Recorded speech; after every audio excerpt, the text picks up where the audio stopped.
Bayangin aja Mbak, sama Heeh. guru itu 1 tambah 1 sama dengan 2. Kalau sama kita itu 1 tambah 1 sama dengan 1 Mbak. Mau diulang 10 kali tetap aja 1 gitu kan. Iya iya iya Jadi iya. orang tua tuh butuh tarik nafas, terus ya udah kita take a break 5 menit, I'll be right back gitu ya. Saya ambil teh dulu. Nah itu proses ngaduk teh itu merupakan calming, relaksasi buat saya Ah. gitu.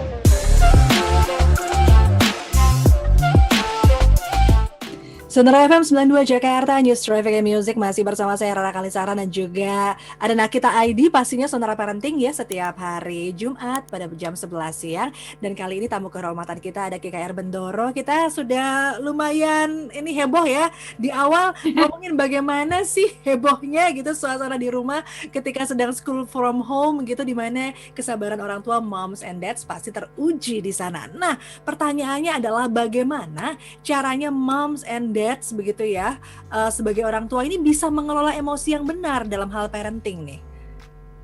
Iya, kalau saya sendiri masih sebenarnya belajar juga ya, karena tidak ada rumus yang satu rumus for all gitu, nggak ada. Dalam parenting tuh nggak ada. Betul. Parenting itu nggak punya buku panduan, Mbak. Jadi harus uji coba, kita coba cara ini berhasil atau tidak, coba cara ini berhasil atau tidak gitu ya. Yang pasti satukan visi dulu dengan pasangan kita gitu ya. Bagaimana kita mau menghadapi bila anak kita sedang anger, jadi sedang emosi. Dan emosi itu sebenarnya beragam. Jadi emosi itu adalah cara berkomunikasinya sang anak kepada kita, dan itu perlu kita recognize bahwa itu bukan selalu buruk ya. Jadi marah-marah itu bukan berarti anak itu nakal, itu tidak. Jadi memang itu cara berkomunikasi si anak untuk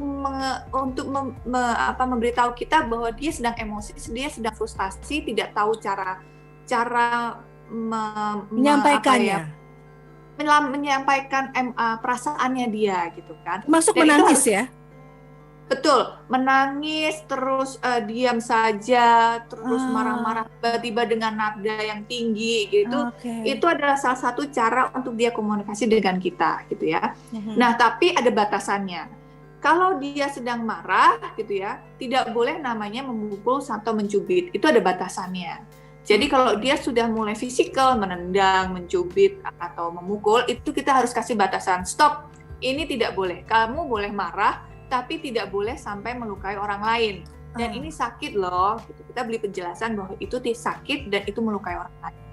Kalau kamu punya permasalahan atau kamu perasaan sedang tidak, rasanya gimana sih perasaan kamu gitu. Nah itu harus diajak bicara.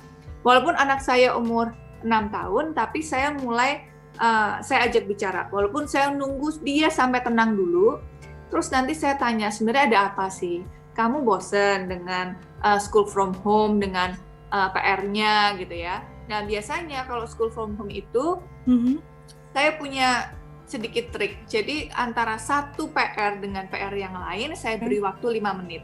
Karena itu bukan hanya buat si anak itu punya rasa bisa bermain sedikit gitulah, bosan. Lebih rileks gitu ya.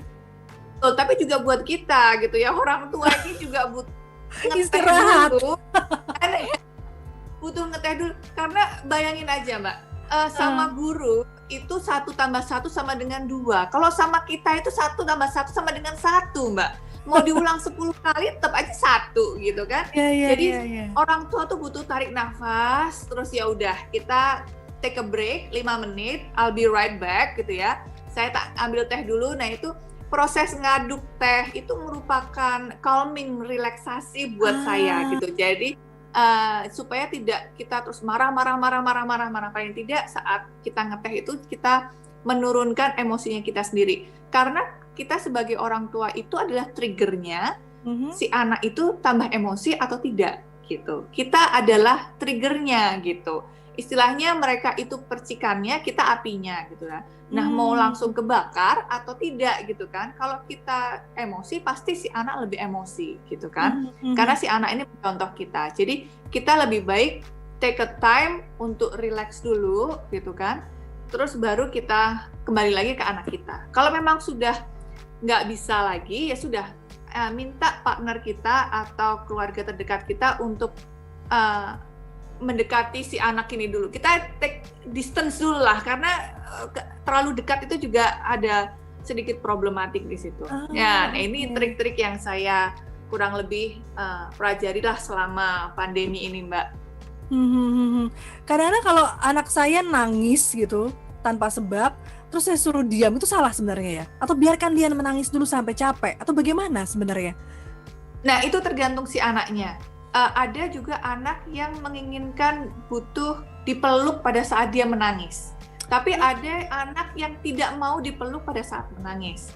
Nah, saya biasanya selalu menawarkan, misalnya anak saya itu biasanya kalau dia kecewa dengan orang lain, terus dia menangis, saya peluk, dia mau. Tapi kalau dia kecewa dengan saya gitu ya, dia menangis tanpa sebab, itu saya peluk aja nggak mau. Dia langsung lari sendiri gitu. Nah, ini ada ini harus ya, tips and triknya kita harus coba terus-menerus, Mbak. Ada yang butuh dipeluk, ada yang butuh dibiarkan dulu supaya dia emosinya juga meredam. Karena anak saya biasanya kalau terus dipeluk, terus kita tanya kenapa, dia masih sesungguhnya tapi gini saya perasaannya, jadi kita juga nggak jelas kan gitu. Dia nggak jelas bicara apa, sayanya juga tidak mengerti apa yang dia bicarakan, dia tambah emosi, tambah marah gitu kan. Ya udah, diam dulu, kita bikinin teh atau air putih supaya dia sudah tidak setenggukan, baru dia bisa menceritakan ada apa sebenarnya, apa yang dia rasakan. Nah, berarti memang harus mengenali dulu karakter setiap anak gitu ya. Tanda-tandanya dia tuh kalau marah seperti apa, kita mesti harus tahu dulu ini anak modelnya tuh ditenangkannya dengan seperti apa, dibiarkan menangis atau memang harus kita peluk begitu ya. Berarti memang perlu untuk mengenal anak. Ini tantangan untuk yang biasanya kerja pagi pulang malam, anak juga sekolah, tahu-tahu gimana udah beres PR gitu. Sekarang berbeda, orang tuanya di rumah bekerja, anaknya sekolah di rumah. Jadi kita masing-masing saling memahami sebenarnya ya karakter masing-masing ya. Betul, dan si anak itu jadi lebih memahami bagaimana kita menangani mereka gitu kan. Dan kalau sekarang saya lebih intensifkan bagaimana cara komunikasi kita. Jadi karena kita sering ketemu gitu kan, pasti ada gesekan-gesekan. Nah, kita mencoba gimana caranya kita punya luangkan waktu untuk mereka ngobrol aja apa yang mereka mau gitu kan. Terus kita tanya gimana pekerjaannya dan segala macam, supaya kita juga tahu apa yang ada di perasaan mereka dan apa yang ada di pikiran mereka gitu. Dan tetapi seorang anak itu kan terus evolving ya, terus berubah gitu ya. Kadang-kadang dia sekarang mau dipeluk, besok tidak. Terus besoknya mau dipeluk lagi, besoknya lagi seperti apa. Jadi ya kita cuma bisa mencoba aja terus, Mbak, mencoba karena nggak ada pasti bagaimana menangani anger management. Yang pasti adalah harus dibahas. Jadi sejak anak itu masih dalam usia 5 tahun, 6 tahun seperti saat ini, kita harus menjelaskan kepada mereka, ini loh yang namanya kamu kecewa, ini loh yang namanya kamu kesel, ini loh yang namanya kamu sedih. Jadi perasaan-perasaan itu kita harus jelaskan ke mereka, dan kita juga harus ceritakan pengalamannya kita terhadap situasi tersebut supaya mereka bisa mengenali emosi itu. Emosi itu kan tidak hanya marah, tapi ada juga kecewa, ada juga sedih, ada juga macam-macam, dan itu harus kita kenalkan kepada mereka. Nah, nanti kita juga akan ngobrol ini nanti di segmen berikutnya mengenai bagaimana cara mengajarkan kepada anak mengenai bagaimana sih mengelola emosi ini loh nak, seperti yang tadi disebutkan oleh GKR Bendoro begitu ya. Namun sebelumnya saya tertarik nih dengan tadi ada istilah bahwa kita perlu menenangkan diri terlebih dahulu, tea time dulu sambil ngaduk tuh sambil calming gitu. Jadi sebenarnya kita perlu ya me time ya sebagai orang tua, karena kita juga bukan dewa gitu yang bisa selalu tenang setiap saat gitu ya. Manusia biasa yang perlu me time begitu, betul nggak? Betul. Nah, me time itu bisa bervariasi. Jadi jangan dibilang me time itu terus kita melarikan diri dari rumah loh ya. Jadi memang kadang-kadang ada yang salah persepsi dengan me time itu harus pergi ke mall, me time itu harus pergi ke spa sendirian tanpa anak gitu kan, berjam-jam, berhari-hari gitu me time-nya. Bukan itu. Jadi me time itu adalah waktu efisien yang dipakai oleh seorang orang tua ini untuk menurunkan emosinya kepada nol lagi gitu loh. Bisa aja ada ibu-ibu yang me time-nya nyetrika. Ada ibu-ibu yang me time-nya kalau seperti saya itu bikin teh gitu ya. Ada ibu-ibu juga yang ya udah me time-nya ke supermarket belanja, itu me time-nya dia gitu kan. Jadi yang me time-nya nyetrika ya, ada ya. Cari keringat ya me time-nya. Iya, jadi pada waktu itu kita ngobrol dengan anak kita dan dibilang bahwa salah satu ibu orang tua itu sempat bilang kepada anak kita bahwa me time-nya adalah nyetrika. Jadi begitu ada problem dengan pasangannya ataupun anaknya gitu ya, setrikaannya kelar, selesai. Kalau udah nggak ada setrikaan, disetrika lagi gitu ya kalau perlu. Cuci lagi, baju yang bersih dicuci lagi, disetrika lagi. Luar biasa loh. Memang cara me time orang berbeda-beda. Kalau GKR Bendoro sendiri cukup ngeteh itu cukup ya? Atau mungkin ada lagi yang butuh agak panjang, mungkin terapi, mungkin atau apa bagaimana, meditasi gitu?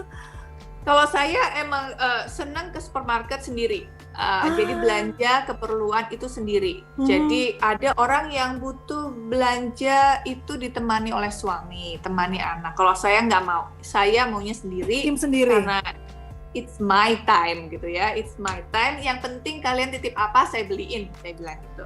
Tapi saya perjalanan dari rumah ke sana saya dengerin musik, lalu di sana nanti saya ada terapi penglihatan, shopping retail terapi.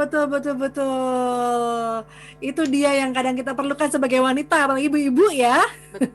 Iya. Nah, nggak perlu lihat baju-baju yang mahal-mahal gitu kan. Cukup shopping ke supermarket yang memang butuh keperluan sehari-hari. Iya, betul. Memang cara setiap orang untuk melakukan me time itu berbeda-beda, tapi itu hal yang ditekankan GKR Bendoro itu penting sebagai orang tua untuk menyeimbangkan juga ya kesehatan jiwa ini. Iya, seperti yang sudah bilang ya. Time bomb kan. Kalau kita jadi time, kita mengendap emosi terus kan kita juga nggak bagus. Gitu. Nanti meledak ya. Anak juga nanti ujung-ujungnya yang kena sasarannya begitu. Jadi sahabat Sonora tadi menarik ya, kita juga sebagai orang tua perlu memberikan jeda, misalnya dari pekerjaan rumah satu ke pekerjaan rumah yang lain. Kita juga perlu break loh, moms and dad ya. Itu tugas gak ada habis-habisnya, kita perlu istirahat dulu sebentar supaya kita juga lebih rileks. Ketika ada orang bilang nih ya GKR Bendoro, kalau seorang ibu bahagia maka seluruh keluarga akan bahagia, bener nggak ya? Betul sekali itu dengar. Mohon itu di highlight ya, semua pada bapak-bapak, semua itu di highlight. Kalau ibu bahagia, bapaknya sehat, anaknya sehat, makannya terjamin gitu kan, seluruh keluarganya jadi sehat gitu. Nah, jadi memang intinya ada pada moms ya. Kita tidak boleh berteriak-teriak karena sebenarnya berteriak kepada anak itu sama seperti kita memukul si anak. Jadi itu secara psikologisnya itu tidak bagus gitu.